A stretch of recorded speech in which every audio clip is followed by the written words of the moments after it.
Hi, how you doing? I want to talk about this 10 steps that I have come up with if you're homeless.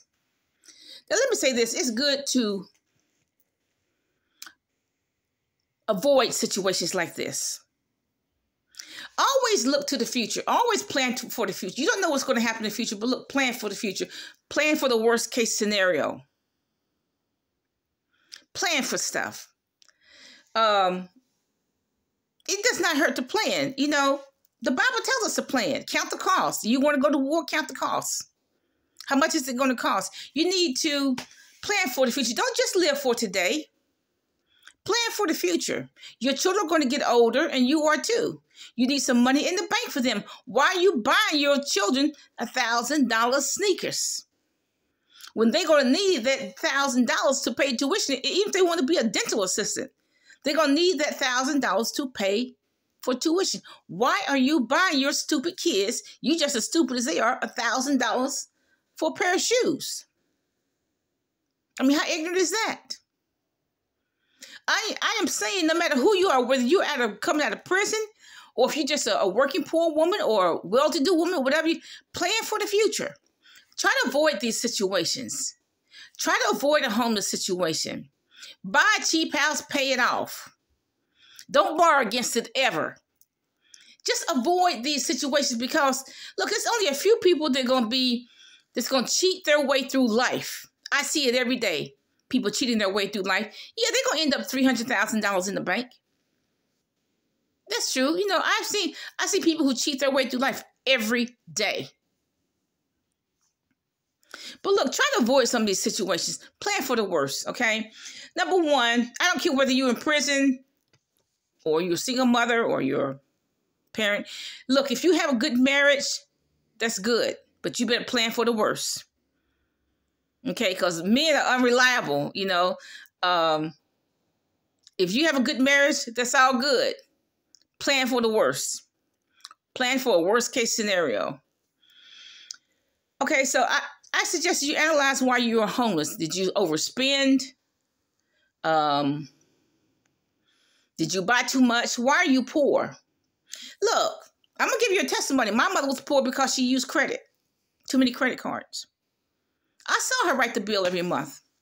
$10 here, $10 there, $15 here, to these credit card stores.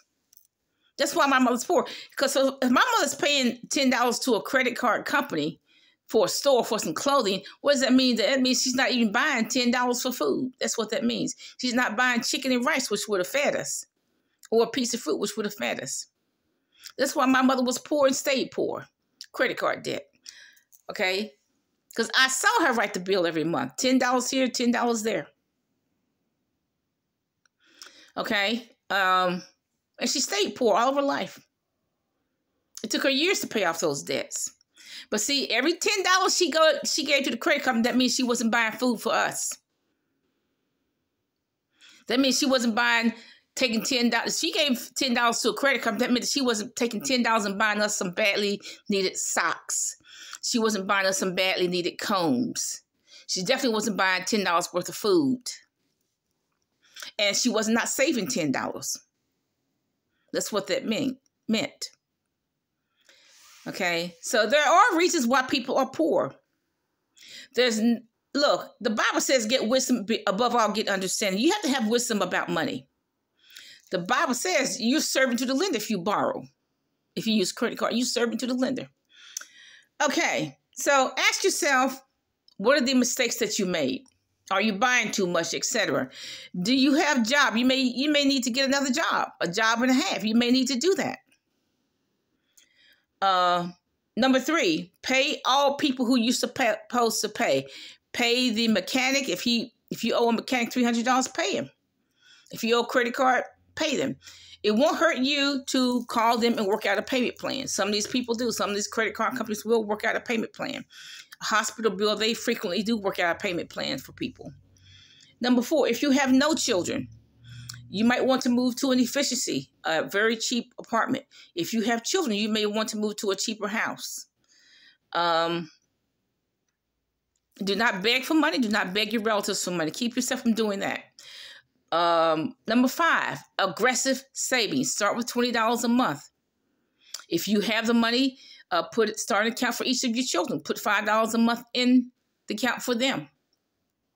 Aggressively save, because I'm telling you, you're going to need that money.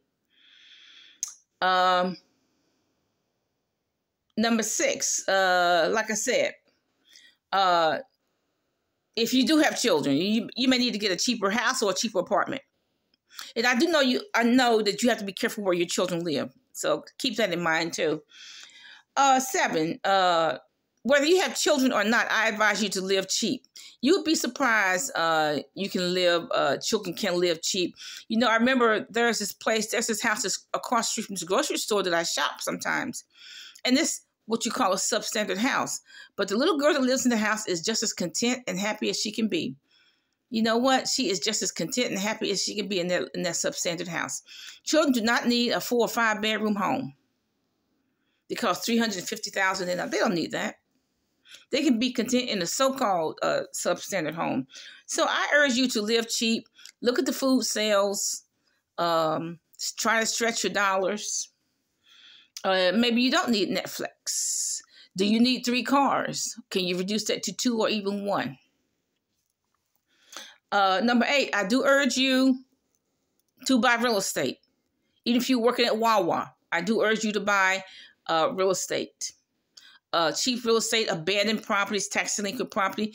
You know, stay on top of it. Look at the tax delinquent property list. Look at the abandoned property list. Go look in other states and other counties, okay? A $350,000 house is probably not your economy. So you have to ask yourself, what is your economy?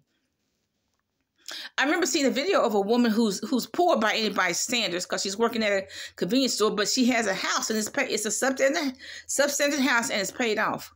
So her children are not going to be homeless anytime soon.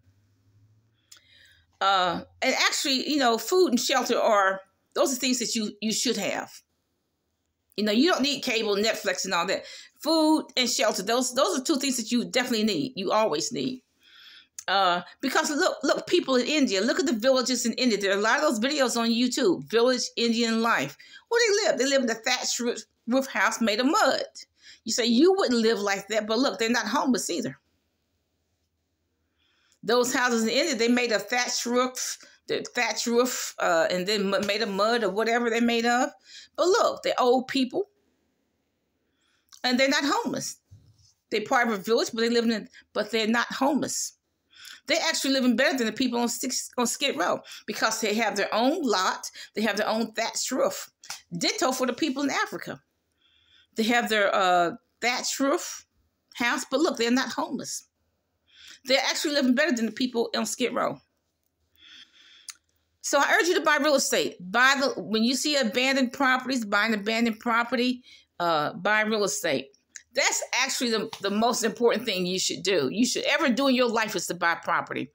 If you're 18 or over, I urge you to buy property. Buy in a lot somewhere to make sure you are never homeless. Because if you buy a lot and you park on it, you can show the police this is your title deed to the property. The police don't care about you. The police have problems when you park, you know, on these places that you don't own, you know, like Walmart parking lots or whatever. I urge you to move. Maybe New York is too expensive for you. Obviously it is if you on the streets of New York. Okay. Manhattan is too expensive for you. California is too expensive for you. The only reason why the Central Americans can live in California because Uncle Sam pays the rent. Uncle Sam pays the rent for all Central American illegals. Pays the mortgage too. So that's why they can live in these duplexes and stuff. They don't pay rent. Uncle Sam pays the rent for them. But look, that's not going to happen if you're an American citizen. If you're an American citizen, you got to pay whatever the market says you have to pay.